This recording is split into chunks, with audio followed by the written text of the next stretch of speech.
infinite. I'm reaching out to know the divine. I'm reaching out to feel the infinite, yet forever is already mine. I'm reaching out to feel the infinite. I'm reaching out to know the divine. I'm reaching out to feel the infinite, yet forever is already mine. I'm already there, I'm already home, I'm already safe in my eternal soul. I'm already there, I'm already home, I'm already safe in my eternal soul. I'm going deep to feel the infinite. I'm going deep to know the divine. I'm going deep to feel the infinite. Yeah, forever is already mine. I'm already there. I'm already home. I'm already safe in my eternal soul. I'm already there. I'm already home. I'm already safe in my eternal soul. I'm rising up to feel the infinite. I'm rising up to know the divine. I'm rising up to feel the infinite. Yet forever is already mine. I'm already there. I'm already home. I'm already safe in my eternal soul. I'm already there. I'm already home. I'm already safe in my eternal soul. I'm already there. I'm already home. I'm already safe in my eternal soul.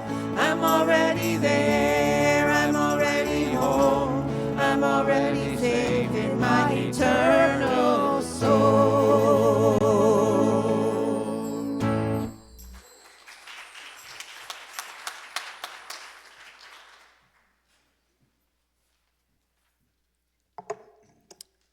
I'm already there. I'm already home. Welcome. It is my joy and my honor to stand before you. Through all the years that I've been with Unity, I always consider it a sacred honor to stand on the platform before you. So we welcome you. Together, we join together for this beautiful hour of celebration, message, refreshing our souls. As we know, our Reverend Clyde and Christy are taking a little time off, and we, wherever they are in this moment, we remember them and we celebrate them.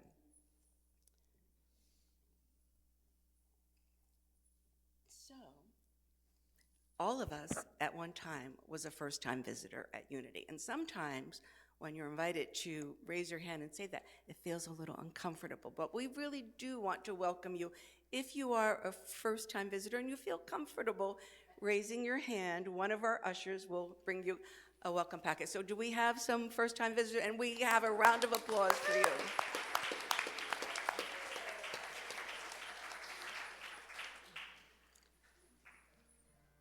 We have Reverend Ron Fox with us not only this week, but also next week, and he will be sharing his message on gratitude, living a spiritual life.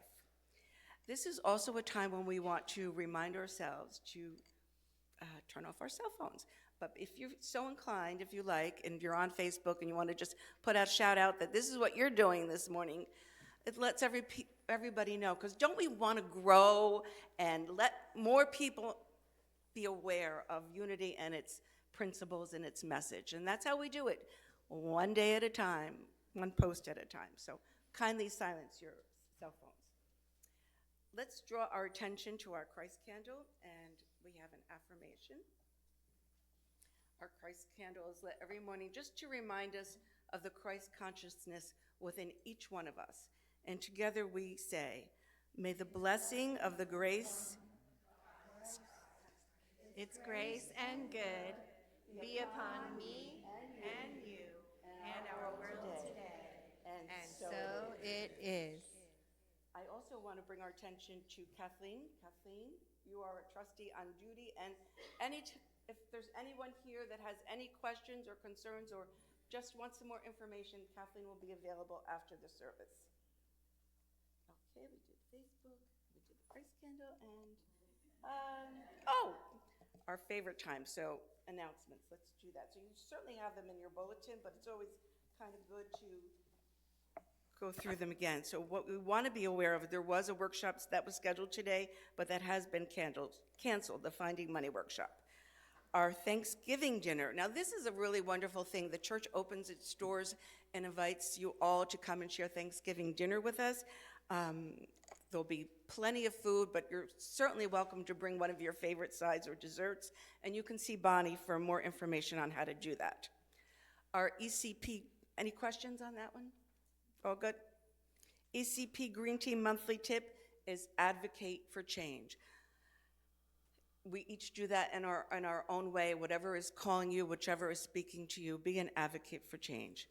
Our ECP Green Team meeting is on Saturday, 11/22 at 3:30 to 5. San Carlo will be here to talk about their projects and volunteer opportunities. Also be mindful, because as you know, December is a very busy month, so you might want to take out your planners, because I still do it the old-fashioned way and write it down, and be aware of our Christmas Remembrance service on the 20th. The Christmas Eve service is at 6:30. That is a service not to be missed. It's always one of my most favorite things that we do at Unity. The Burning Bowl service is on 12/31, and our New Year's Eve Whitestone service, we welcome you to that as well. Sharon, my beautiful friend, we're going to do the joy song then when you're done with the announcements. Okay, well, I think we're ready. Oh, we are? I'm done Great. with the announcements. Cool. And everybody's going to sing along with our joy song. And stand up, please, if you'd like. We're here to remind each other. That's the name of the song.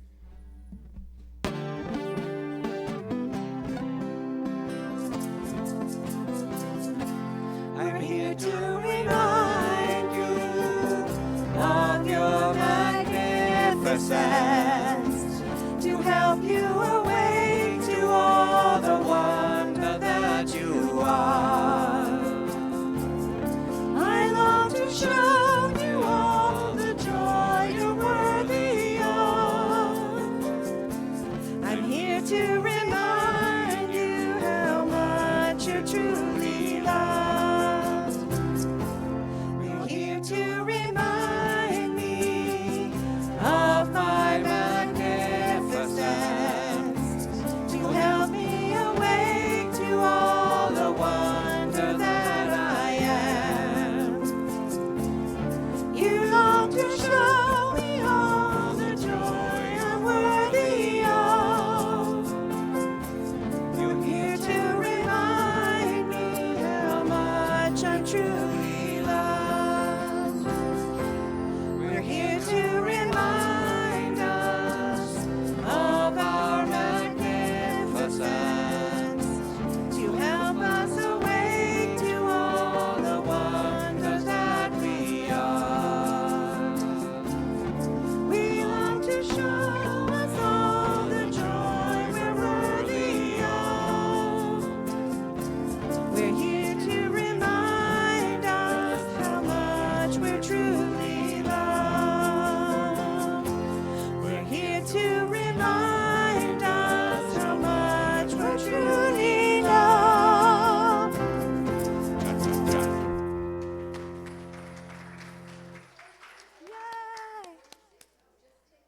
And say hello to your neighbor. You don't need to go too far, but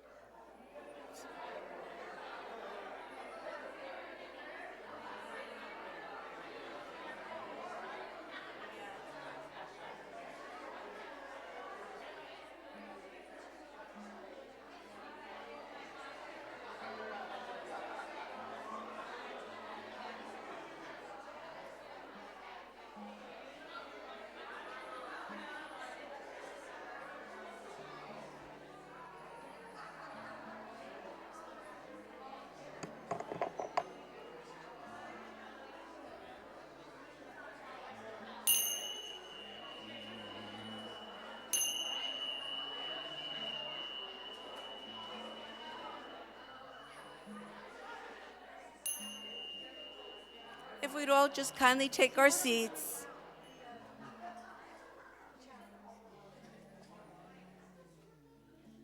So together, this is when, and as we know, how do we create our reality? It's through our words. So it's always so important each Sunday when we gather and we read together and speak together.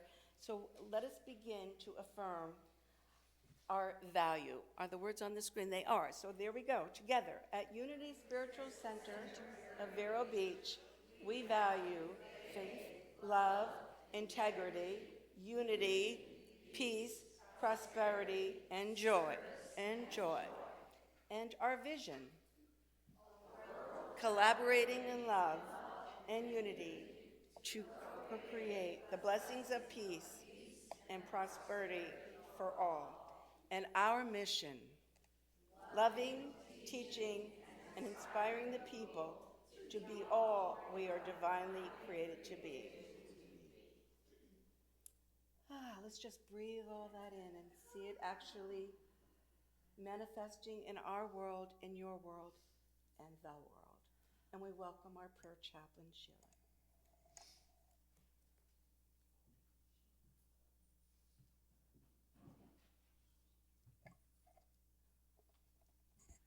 Good morning.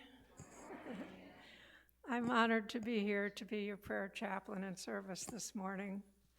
My partner is with the children, Mary Birkin, but she will be with me after the service to pray with anyone who wants confidential prayer.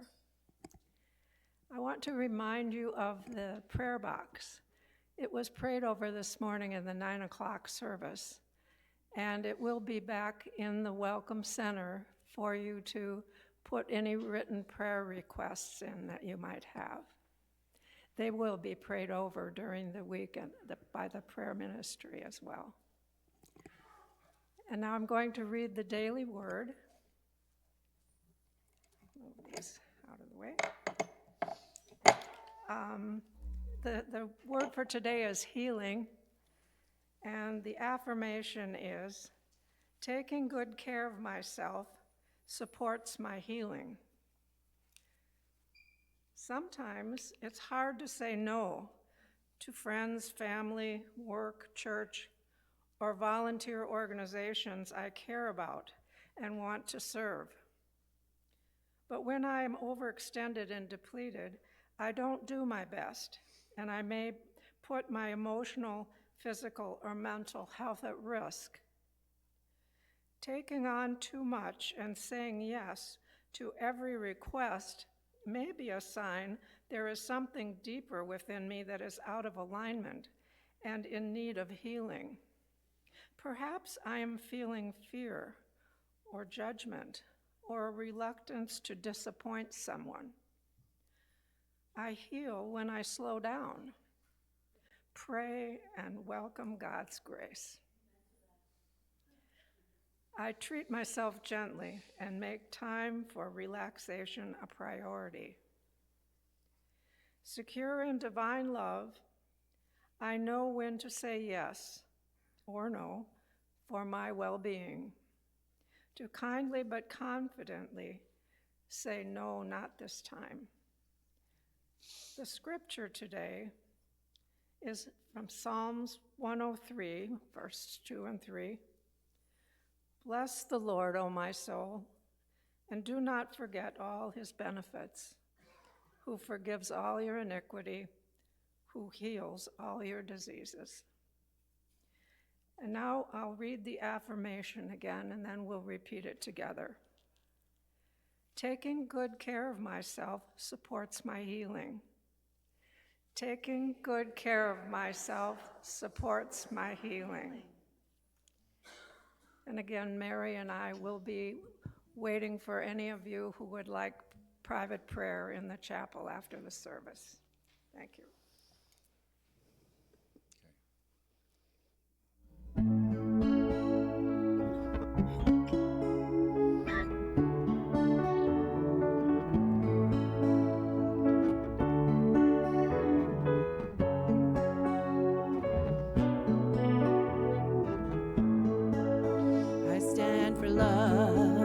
I stand for peace, I stand for joy.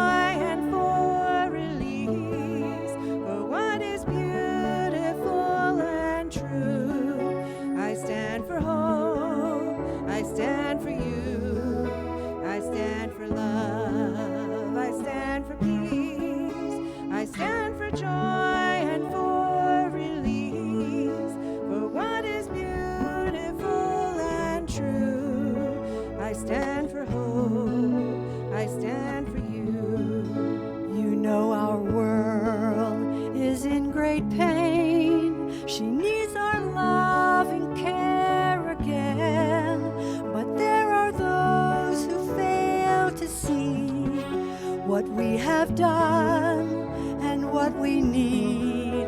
There is a cost for every act, and now there's no turning back. We burn a bridge, we bang a drum. It's time to rise, the time has come To stand for love, to stand for peace, to stand for joy and for release, for what is beautiful and true, to stand for hope, to stand for you. If you're thinking it's not urgent, that we've got more time to kill, If I'm not the one who'll change things, then for heaven's sakes, who will?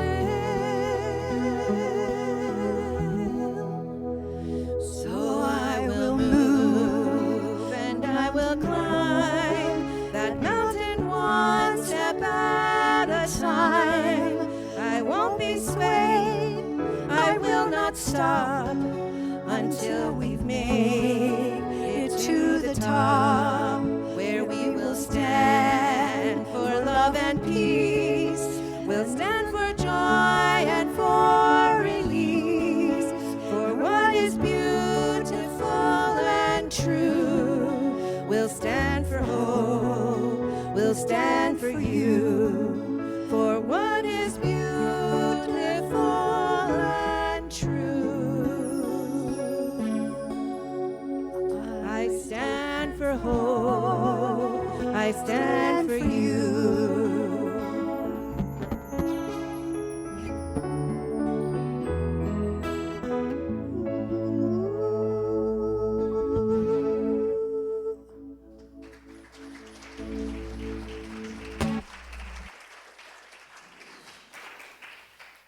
Just gonna move. Wow, these are heavy. So good morning. It's really great to be back. My wife and I always enjoy when we come here. And this morning I want to speak on living a spiritual life.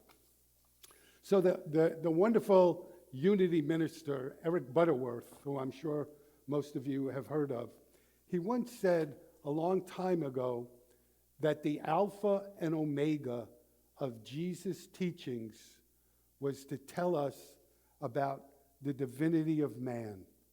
And when I thought about that, what I think he was saying was everything that Jesus taught, from the beginning, Alpha, to the end, Omega, was to teach us that not only are we human, but there's also a divine spark within each and every one of us. You know, there's a fable that one time Socrates was sitting on the side of the road, and somebody who didn't know him, a stranger, came up to him and said, "Sir, can you tell me how to get to Mount Olympus?" And Socrates said, "Yes, I can. Make every step you take be in that direction." Well, the way for you and I to achieve our Mount Olympus is to make a permanent, radical change in our consciousness. And to me, what that means is being willing to do the work to go deeper and deeper into our consciousness. And let me read you a quote from Butterworth. He said, "Our humanity is but the degree to which we have given expression to our divinity. We are human in expression, but divine in creation and limitless in potentiality." I want to read the last part again. We are human in expression, but divine in creation and limitless in potentiality.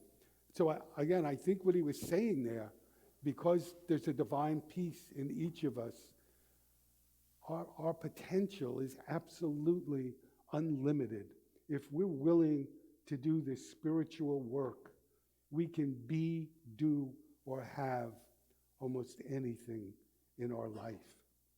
So one of my favorite spiritual writers is Barbara DeAngelis. I don't know if any of you have read anything by her, but I find her writing, she writes in a really easy style to read, and she does great stories and humor. And in one of her books, she tells a story of a time she was on an airplane, and she must have had the window seat, because she said she noticed that the person in front of her, a man, had the shade pulled all the way down to about 4 inches above the bottom. So there was this much he could see out of.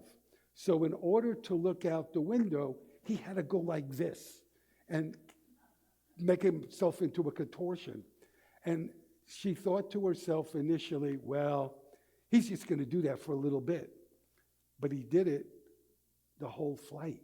And she said, in fact, a flight attendant came up to him and said, "Sir, would you like to raise that shade?" He said, No, I'm really comfortable. And she wrote, she was thinking two things. One, why am I so obsessed with this guy? And why is he doing it? And she thought about that, and she said, then it hit me, I was so interested in it. She said, because I think so many of us live our life like that. We live our life through a small sliver of consciousness, and then we wonder why we're so lost and why we're so confused. We forget that anytime we want, we can pull that shade back up. And she said, so we condemn ourselves to being hunched over and being uncomfortable in life, in our relationships, and just about anything that we do. So I just went down, and I was telling my wife and our friend Reverend Jenna that I was going to do this piece, and Becky and I, my wife and I, have been in New Thought since 1990, and I never really subtracted it, and it hit me, that's 35 years. That's really a long time. And I graduated the School of Ministry in 1998. And one of the things I find to this day that's really affirming to me about what we teach is when you read how other cultures, thousands of miles away and way different than we are, basically teach what we teach. And so I want to just give you an idea of what I'm talking about. I want to tell you about two people from the East and what they teach and how closely it's aligned with us. And the first one is the late former head of the Western Sufis. And he wrote, some people think that life is our prison, but life isn't our prison, it's our thinking that's our prison. Does that sound familiar? Our thinking is our prison. And he said that the great dramas of our life, like earning a living, like relationships, like illness, he said, they don't make it difficult to gain illumination. In fact, they're the path to illumination.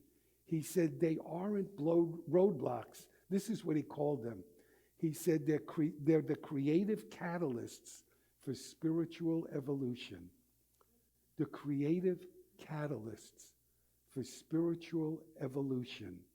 I see some people writing that down. He said, the real test for us is how we handle our everyday problems. So I'm sure looking around, we're all old enough to remember the Beatles, right? Do you remember when they were practically at the height of their fame? They took time out to go to India to study with the Maharishi. Well, that Maharishi, by the way, is the same person that created transcendental meditation. And one of the things that he said that really interested me, he said, you can sit here in isolation and experience enlightenment. But the real test of enlightenment is, can you experience it in Times Square? Think about that. I'm going to come back to that a little bit later. So I'm sure that all of us have had difficult times at one time or another in our life. And we've thought, you know, I don't want to go on like this. I want something different in my life. I want more purpose and more meaning in my life. And there's a term for that. It's called divine discontent. And I think of it as like Spirit kind of tapping us on the shoulder and going, come on, you're ready to do something different. You're ready to release what's not working for you. And you're ready to become the person that you're meant to be. And you know, we all have a mission.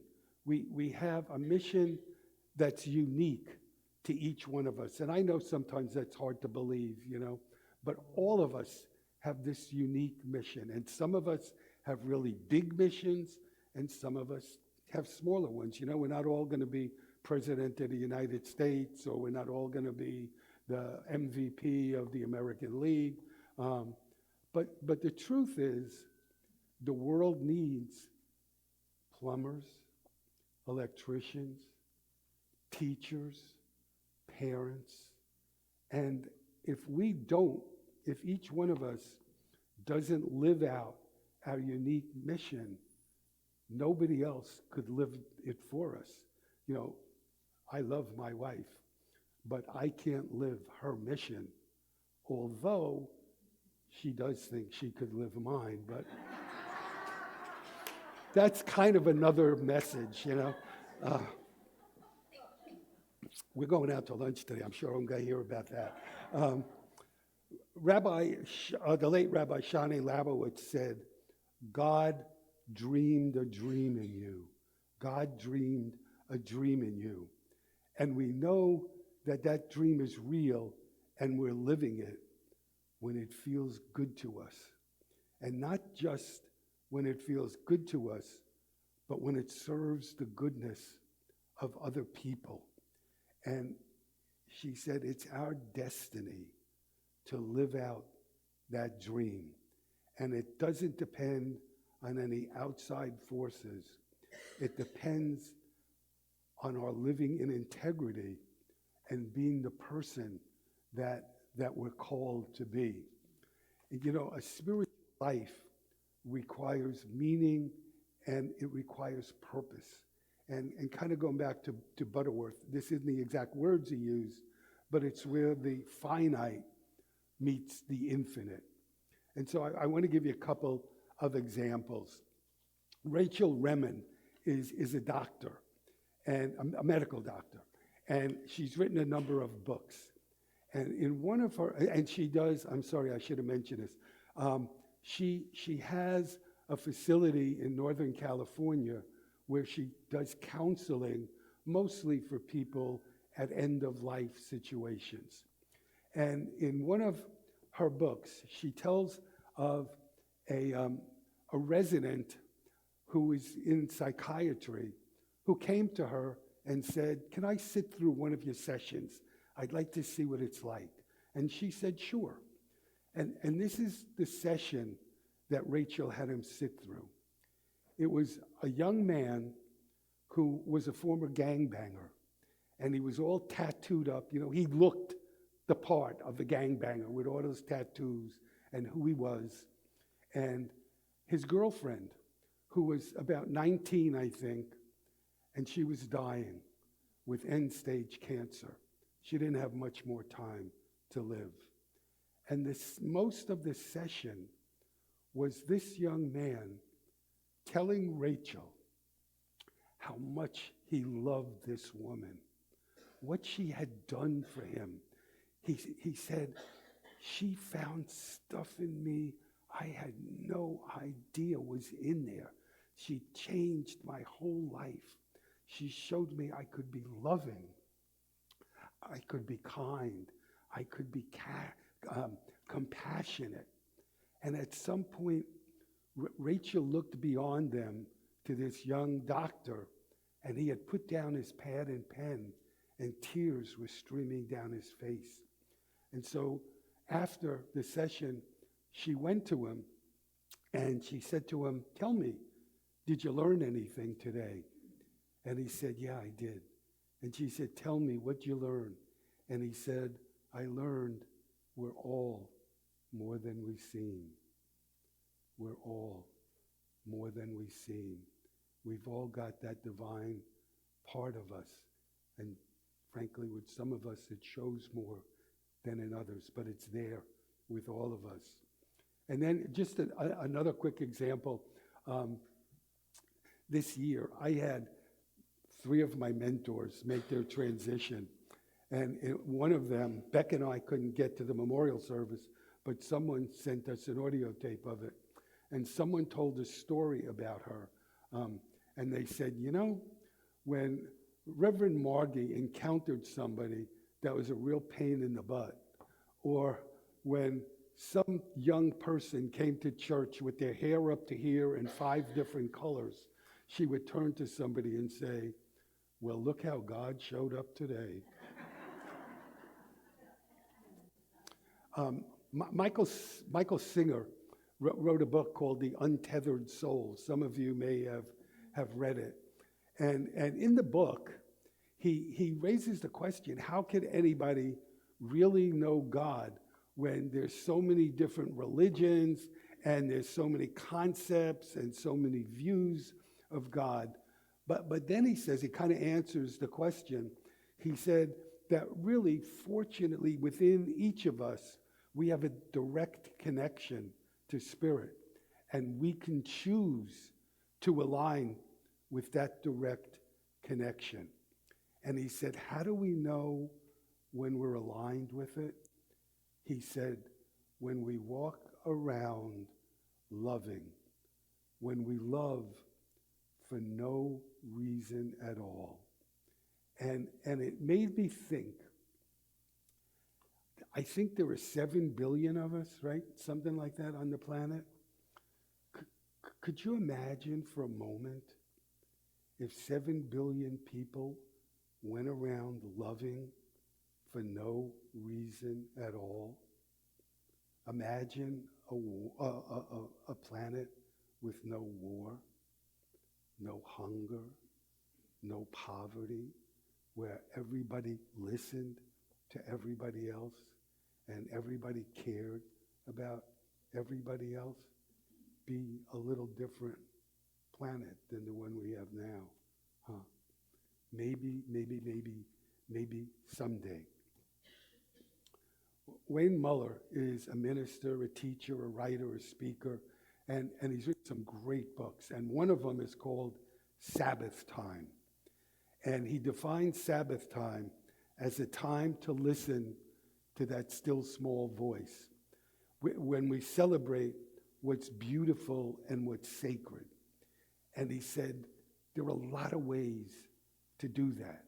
You know, we can light candles, we can sing songs, we can tell stories, we can go out to dinner with really good friends, we can make love, we can take a walk in nature, we can meditate, or we could just be still. And I'll just share with you one of the ways that I do. Becky and I live in Port St. John, and we live right on the Indian River. I mean, right on the Indian, maybe 200 feet from this huge river. And when the weather's nice, I like to go work on our screened-in porch because I get to look out on the river, and sometimes I see dolphins breaching, and once in a while a manatee or a sailboat. And I can't really describe it, but it takes me to a place of peace that I almost don't know anywhere else, and I can't get anywhere else. That's what Wayne Muller is talking about. And we all can find a way to do that. So, if I asked you what the center of your life is, what do you call how you spend a day, a week, a month, a year? If I asked you what you call that, there's a name for it. You know what the name is? It's called life. Living a life. How we spend every single day and week and month, that all adds up to our life. And I've kind of like come up with a name for what we can call firecracker moments, highs, like when you graduate school, your first love, maybe your first child, your first job. Those are big moments, but they're one-time moments. And so I want to share something really personal with you, and I've done this before, and it always embarrasses her, but she stuck with me for 35 years, so. This is my phone, okay? It's an iPhone, and it's not on right now. But in there, I have a set of pictures, and there's about a dozen of them. This still grabs me, of our wedding. And every single day, I go in there and I just hit one and I make it come up and I look at it for maybe 5 seconds. Sometimes I'll look at 2.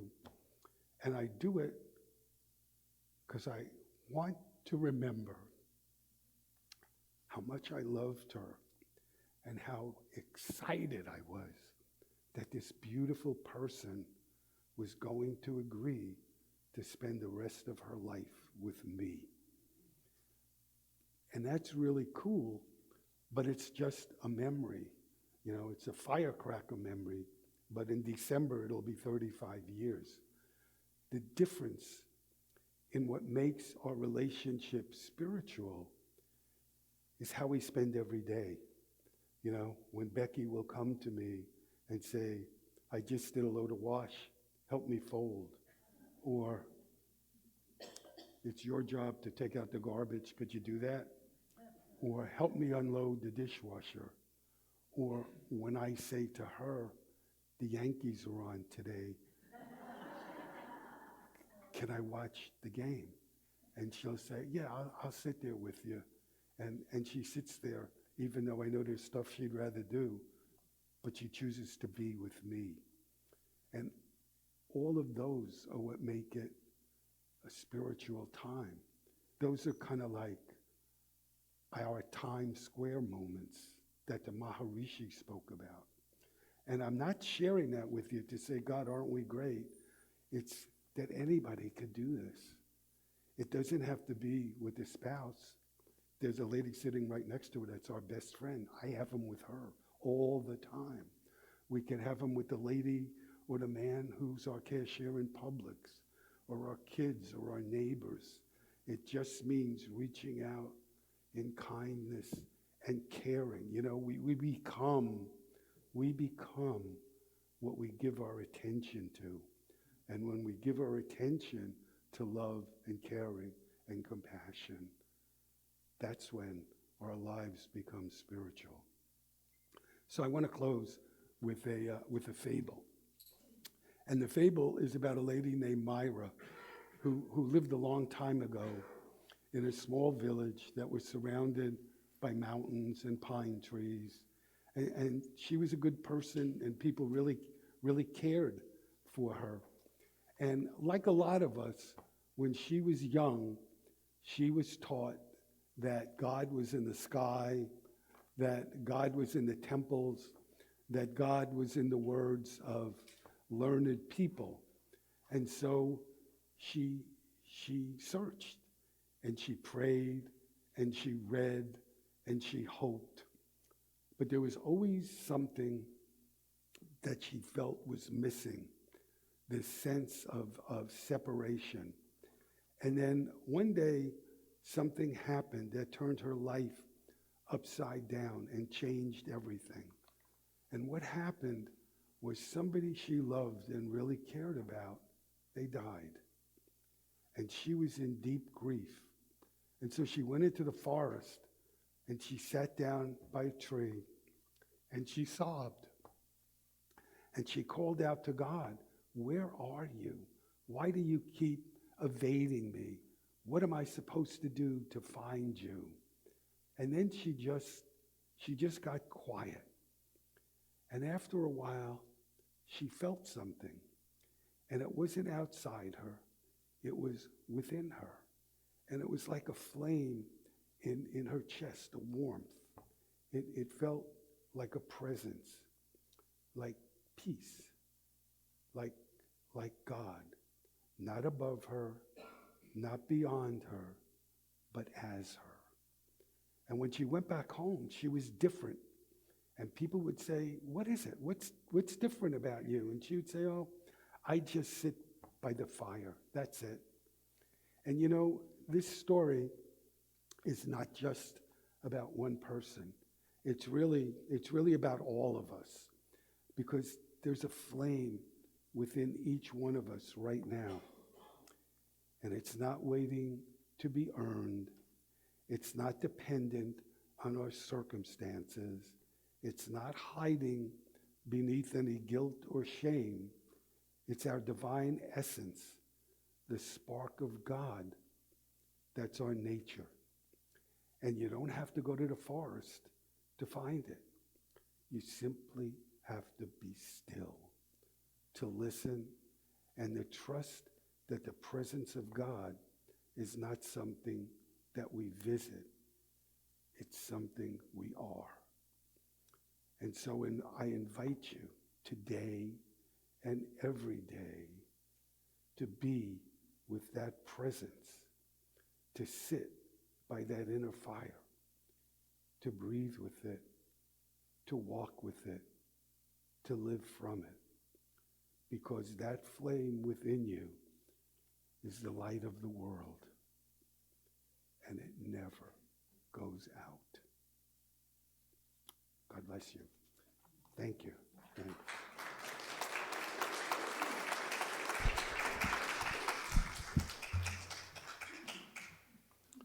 So we're going to do a meditation, but before I do, I want to just read a prayer that I came upon, a really short prayer that I really touched me. And believe it or not, I don't know why you wouldn't believe it. It's written by Maria Shriver. And she said, "Dear God, may we honor the beauty in every ending and trust the promise of each new beginning. May we walk forward with open hearts, knowing we are always being led home. Amen." So now I invite you, if you're comfortable, to close your eyes.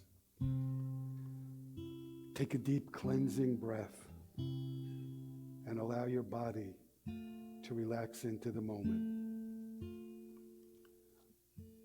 With each inhale, draw in peace. With each exhale, release any tension, any worry, any distraction. In this sacred pause, we remember that we are not separate from Spirit. The divine life flows through us, as us, always present, always available. Living a spiritual life is not something far away or difficult to attain. It is simply remembering right now who we are. Feel the rhythm of your breath, steady and true, reminding you of the presence that sustains you. With each breath, affirm quietly within, I am one with the infinite. I am guided. I am loved. Imagine now a radiant light glowing in the center of your being. This light is your spiritual essence, pure, whole, eternal. Allow it to expand gently, filling your heart, your mind, and your entire body with warmth and clarity. And as it grows, it reaches beyond you, touching those around you, blessing your community, and flowing outward to all of life. Living a spiritual life means letting this inner light lead the way. It is listening for divine wisdom in the quiet moments. It is choosing love over fear, compassion over judgment, peace over conflict.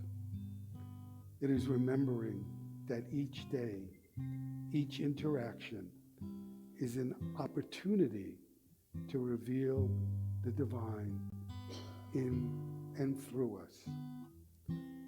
Take a moment now to affirm in your heart, I live in a spiritual life. My thoughts are centered in truth. My actions express love. My path unfolds in peace and purpose. So let's rest in this awareness for a few breaths, letting these words sink into our soul.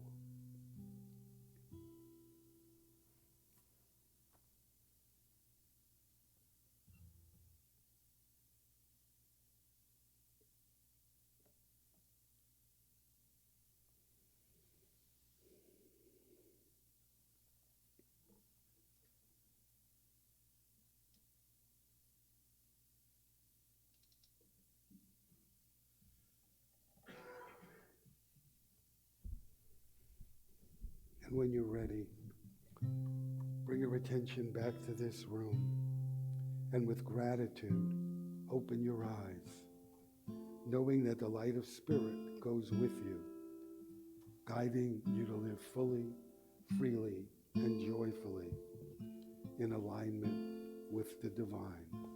And so it is.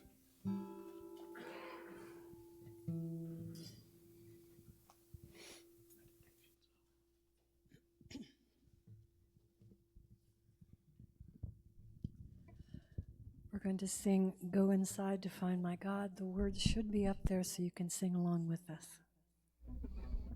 Go inside to find my God. I will leave this world as it is. Go inside to find my God. I will leave this world as it is. Go inside to find my God. I will leave this world as it is. Go inside to find my God. I will leave this world as it is. Go inside to find my God. Inside there is peace. Inside there is joy. Inside there is more than enough. Inside there is peace. Inside there is joy. Inside there is sacred love. I will leave this day as it is. Go inside to find my God. I will leave this day as it is. Go inside to find my God. Inside there is peace. Inside there is joy. Inside there is more than enough. Inside there is joy, inside there is sacred love. I will leave this life as it is, go inside to find my God. I will leave this life as it is, go inside to find my God. Go inside to find my God. I'll go inside to find my God.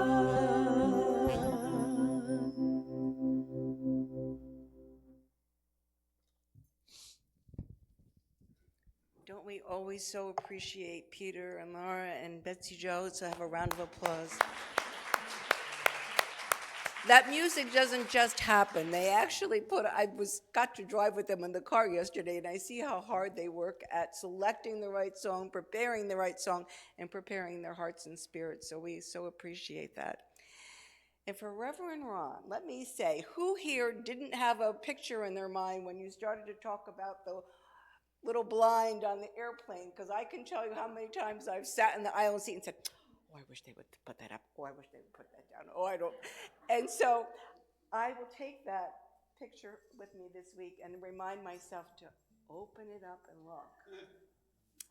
But the real takeaway that I think we would like to each hold in our hearts is that moment of asking, what has been breathed into you by Holy Spirit? What is on your heart to do this day, this month, this year, this moment? So thank you for that message.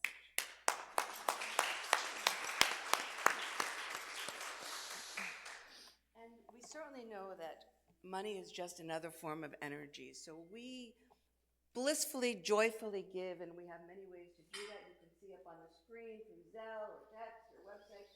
And of course, we have our ushers. So it's Bonnie and Patty. If you'd like to take your offering, and we have a thing at Unity, we just kind of like to hold it in our heart space. And please take your gift and intention and join in the offertory prayer together. Divine love, through me, blesses and multiplies all that I have, all that I give, and all that I receive. And we say, thank you, God.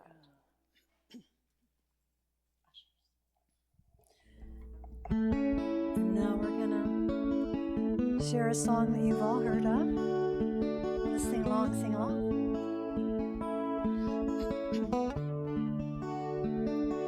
I gladly walk across the desert with no shoes on my feet to share with you the last bite of bread I had to eat. I would swim out to save you in your sea of broken dreams. When all your hopes are sinking, let me show you what love means. Love can build a bridge between your heart and mine. Love can build a bridge. Don't you think it's time? Don't you think it's time?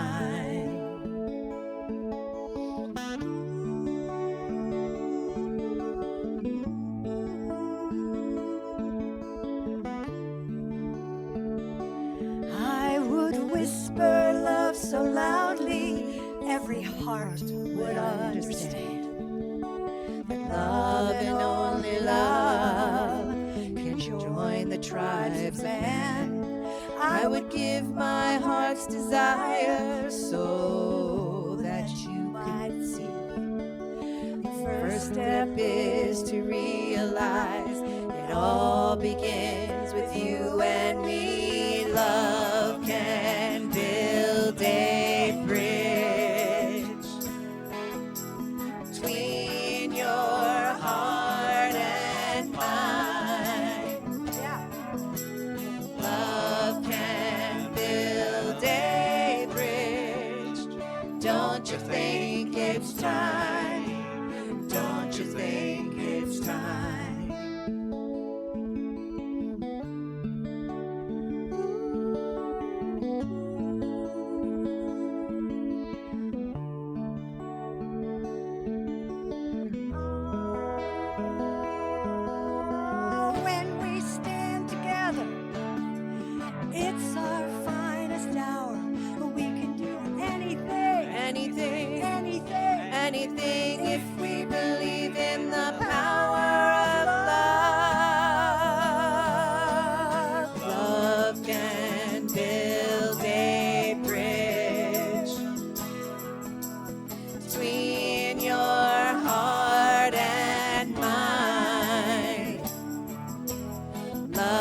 Don't you think it's time? Don't you think it's time? Sing along with us. Join us. Love can build a bridge between your heart and mine. Love can build a bridge. Don't you think it's time? Don't you think it's time?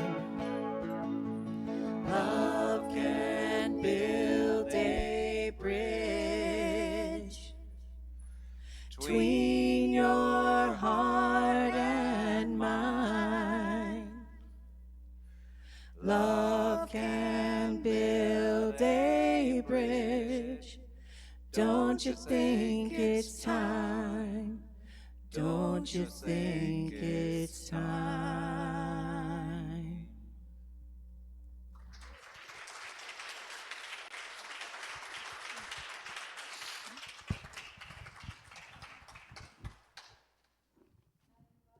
Bless our offering. So love can build a bridge, and so can our tithes. So together we say, thank you, God, Goddess, all that is, for the blessings of these generous gifts today. Together we anoint this offering with your presence and power, committing it to your purpose in our ministry and in the world, to bring the blessing of your grace and good to one and all. And we say, thank you, Spirit. And so it is. After the peace song today, we invite each of you to stay for hospitality. And so this is a special time in our service when we come together for our peace song.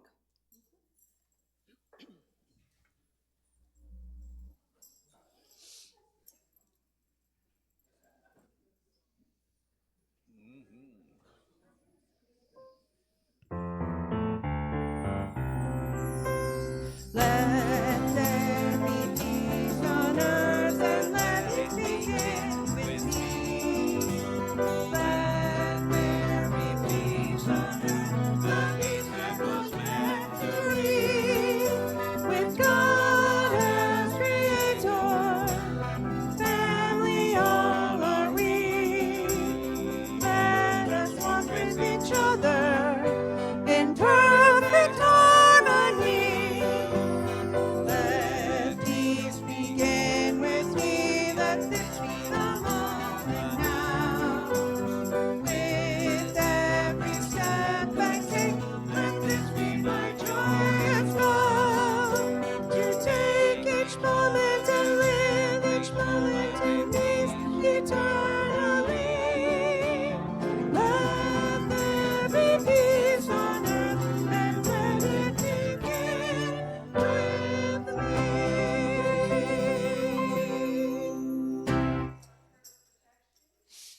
The light of God surrounds us.